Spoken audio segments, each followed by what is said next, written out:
Hola, somos estudiantes de la Facultad de Derecho de la Universidad Católica de Honduras. Este es un video sobre la explicación de la teoría del delito. Sus integrantes son Alejandra González, Kensid Madrid, José Ricardo Barahona y su servidora Arlene Martínez. Vamos a explicar qué es teoría del delito. Antes de comenzar a hablar de esto, vamos a explicar qué es delito. Delito proviene de la palabra latín que significa delinquere. Delinquere es faltar moralmente, caer en falta, cometer falta, delinquir o pecar. Ahora, sabiendo esto, vamos a hablar qué es la teoría del delito. La teoría del delito emplea el modo dogmático consistente en identificar y sistematizar a partir de preceptos generales que establecen las bases fundamentales del derecho penal con un argumento determinado. Para empezar a hablar sobre la teoría del delito tenemos que explicar qué es delito. Delito proviene de la palabra latín que significa delinquere, que es faltar moralmente, caer en falta, cometer falta, delinquir o pecar.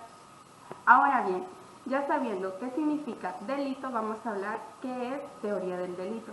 La teoría del delito emplea el modo dogmático consistente en identificar y sistematizar a partir de los preceptos generales que establecen las bases fundamentales del derecho penal en un ordenamiento determinado. Ahora vamos a clasificar los diferentes tipos de delito que pueden ser.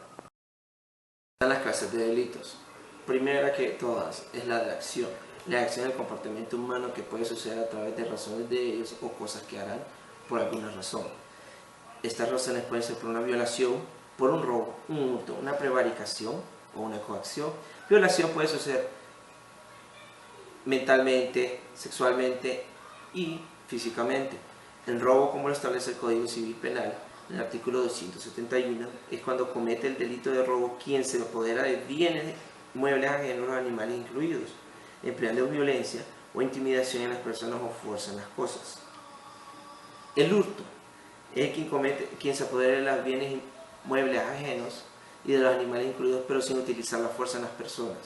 Prevaricación es cuando una autoridad pública o un juez falla a favor de un delito, sabiendo que no debería hacerlo, que es incorrecto hacerlo y que lo está haciendo solo por un beneficio o por un beneficio propio del mismo juez o de la autoridad pública. Después está la coacción, que es obligar a una persona a la fuerza a cometer cosas. La otra clase de delito que hay, que es la de omisión, es el deber de socorrer o el socorro.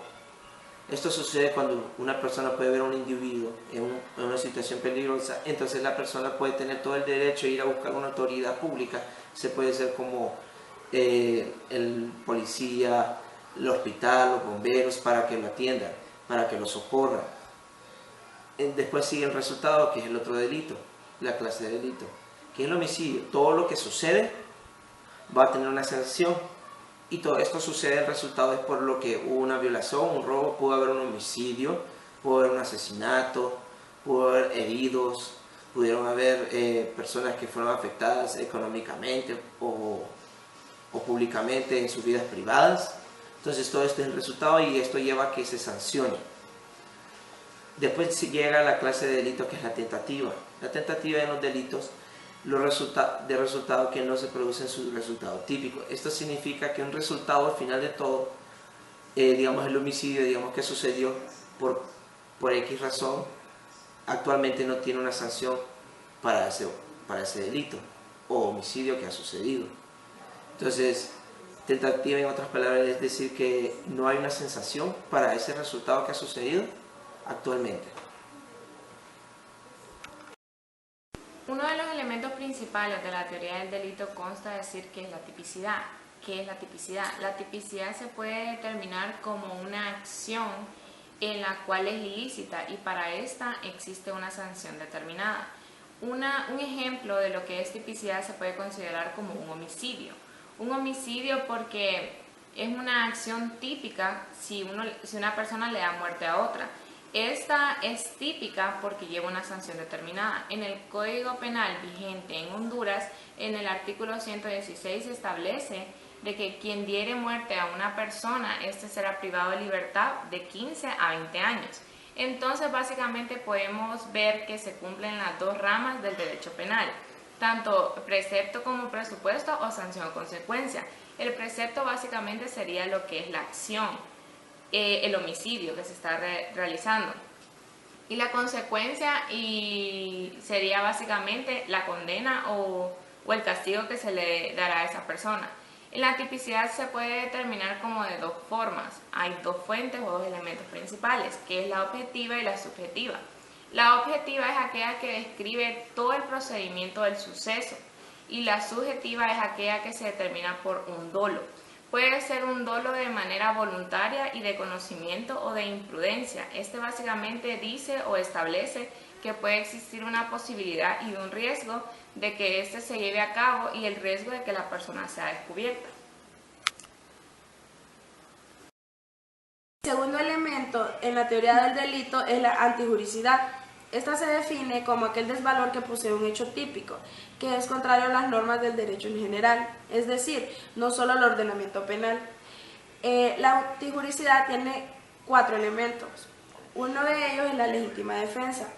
Consta de agresión, necesidad, proporcionalidad y falta de provocación. Aquí podríamos poner un ejemplo y decir que cuando A quiere matar a B, pero B se defiende y mata a esto se refiere. El segundo elemento sería el estado de necesidad. Este nos dice que evita un mal a propios ajenos. El tercero es deber legítimo, profesional o por un derecho legítimo. Y el último elemento es el miedo insuperable, que consta de entorno, motivación y actuación. El cuarto elemento de la teoría del delito es la punibilidad. Básicamente en este lo que se hace es llegar a la conclusión si el delito se puede o no sancionar. En este se cumplen 3 ramas, que son la desestimación, la reparación y el arrepentimiento.